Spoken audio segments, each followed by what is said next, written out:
নমস্কার বন্ধুরা, আজকে আমার এই ভিডিওটি যে যেখান থেকে দেখছেন আশা করি সবাই সুস্থ আছেন, ভালো আছেন।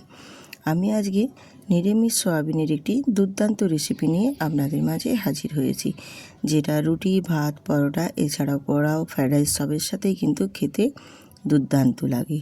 তো চলুন আজকের এই রেসিপিটি আমি কিভাবে বানাচ্ছি আপনাদের সাথে শেয়ার করছি। আমি গ্যাসটা অন করে একটা পাত্রে জল নিয়েছি, আর জলের মধ্যে দিয়ে দিলাম অল্প সামান্য একটু নুন, দিয়ে খুব ভালো করে একটু নুনটাকে গুলিয়ে নিয়েছি। এরপর এক বাটি সয়াবিন আমি এখানে দিয়ে দিলাম, আর সয়াবিনগুলোকে একটু ভাপ তুলে নেব। খুব বেশিক্ষণ নয়, অল্প একটু সময় নিয়ে মিনিট দুয়েকের মতো একটু ভাপ নিয়ে নেব। আর যখন একটু দেখবে বেশ ফুটে উঠতে শুরু করবে, গ্যাসটা অফ করে আমি একটা ঢাকনা দিয়ে ঢেকে দেব জাস্ট 1 মিনিটের মতো। তারপর ঢাকনাটা তুলে আমি একটু ঠান্ডা জলে সয়াবিনগুলোকে ধুয়ে বেশ ভালো করে জলটা চেপে দিয়েছি। তাহলে সয়াবিনের মধ্যে যে এক্সট্রা জলটা থাকবে সেটা বেশ ভালো মতো বেরিয়ে যাবে। এবারে ওই সয়াবিনের মধ্যে অল্প সামান্য একটু নুন দেব, আর একটু হলুদের গুঁড়ো দেব। যেহেতু আমি নুন দিয়েই সয়াবিনটা একটু ভাপিয়ে নিয়েছি, সেক্ষেত্রে নুনের পরিমাণটা কিন্তু একটু দেখে দিতে হবে। এরপর এখানে আমি হাফ চামচ করে 2 বার 1 চামচের মতো বেসন নিয়ে নিয়েছি, আর বেসনটাকে এই সয়াবিনের মধ্যে একটু দিয়ে দেব। ছড়িয়ে ছড়িয়ে দেবেন, তাহলে সুবিধা হবে মাখিয়ে নিতে। দিয়ে এবার সয়াবিনটা খুব ভালো করে আমি মাখিয়ে নেব নুন, হলুদ আর এই বেসনের মিশ্রণটার মধ্যে দিয়ে বেশ ভালো করে একটু হাতে চেপে চেপে মাখিয়ে নেবেন।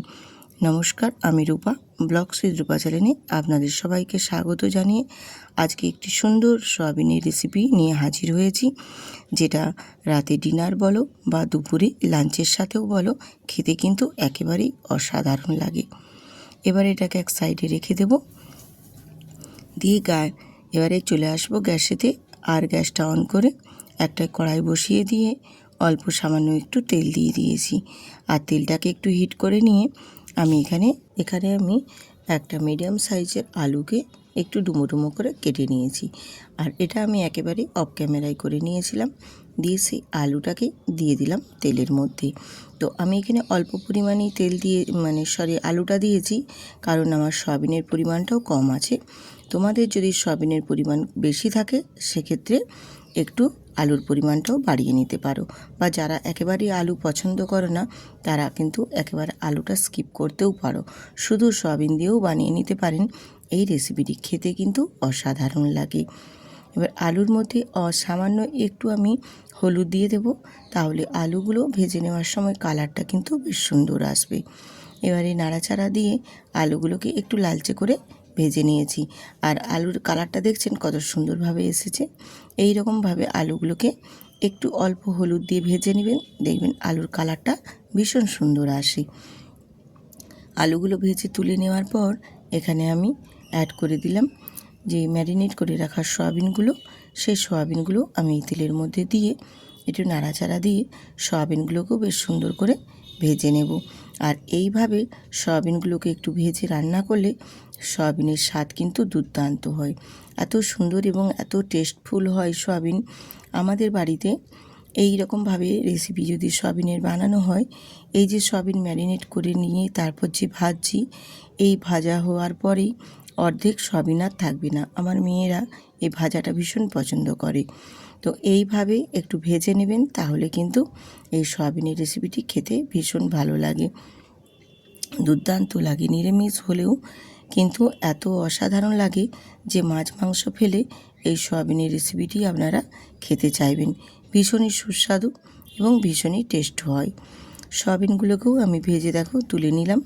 এবারও কড়াইতে আবারও অল্প একটু তেল দিয়ে দেবো গোটা জিরে, একটা তেজপাতা আর একটা শুকনো লঙ্কা ফোড়নে। এবার ফোড়নটাকে একটু ভাজা ভাজা করে নেব। আমি এখানে গোটা জিরে ফোড়ন দিয়েছি, আপনারা চাইলে গোটা গরম মশলা দিয়েও ফোড়নটা দিতে পারেন। তো আমি আজকের এই নিরামিষ রেসিপিটি একদম অন্যরকমভাবে করছি বলে, তার জন্য আমি এখানে জিরে ফোড়ন দিয়ে আজকের এই রেসিপিটি বানাচ্ছি। আপনারা চাইলেন এখানে গরম মশলা দিয়েও বানিয়ে নিতে পারেন। তো এবারে ফোড়নটা ভাজা হয়ে যাওয়ার পর আমি এখানে একটা টমেটোকে বেশ ছোট্ট ছোট্ট করে কুচি করে নিয়েছি। সেই টমেটোটা এই তেলের মধ্যে দিয়ে দেবো। আর টমেটোটা তেলের মধ্যে দিয়ে সামান্য অল্প এবারে একটু নুন দিয়ে দেবো স্বাদের জন্য।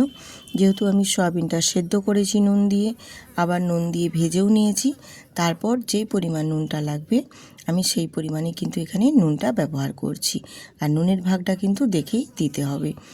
দিয়ে নুন দিয়ে আমি এখানে টমেটোটাকে খুব ভালো করে একটু নাড়াচাড়া করে নিয়েছি।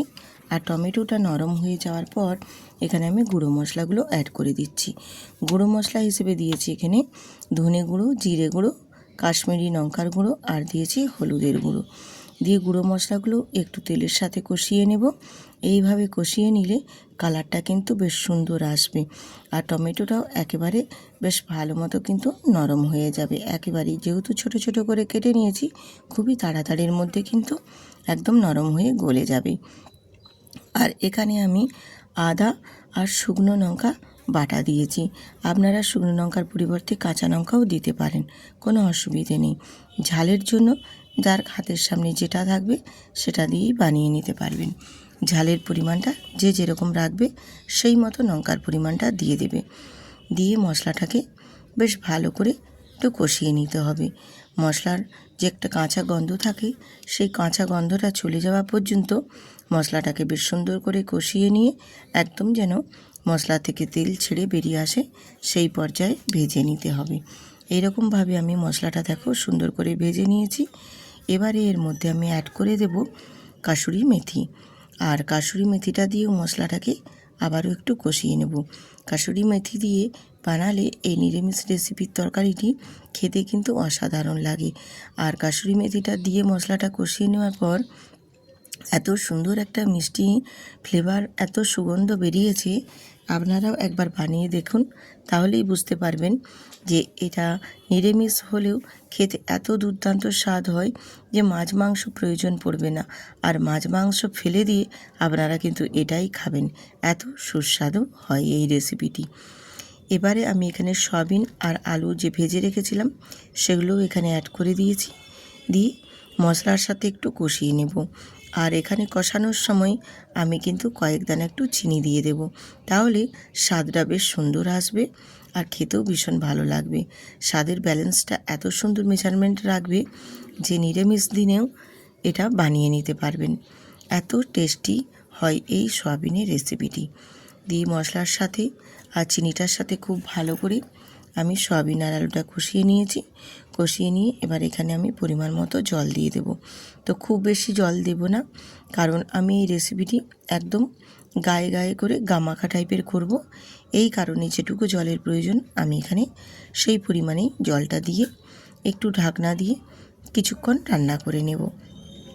তাহলে আলু আর সয়াবিনটা খুব ভালো মতো কিন্তু সেদ্ধ হয়ে যাবে আর রান্নাটাও সুন্দর করে রেডি হয়ে যাবে। এখানেই দেখো গ্রেভিটা আমার অনেকটা পরিমাণেই কিন্তু কমে গেছে আর আলুগুলো একদম সুন্দরভাবে সেদ্ধ হয়ে গেছে। আমি আপনাদের একটা আলু কেটেও দেখিয়ে দিচ্ছি, দেখো কত সুন্দরভাবে এবং কত টেস্টিভাবে এই রেসিপিটি সুন্দরভাবে রেডি হয়ে গেছে। আজকের আমার এই রেসিপিটি যদি আপনাদের ভালো লেগে থাকে তাহলে অবশ্যই বন্ধুরা বন্ধুদের সাথে বা আত্মীয় পরিজনদের সাথে শেয়ার করে দেবেন, যাতে আজকের এই আমার ভিডিওটি সবাই দেখার সুযোগ পায়।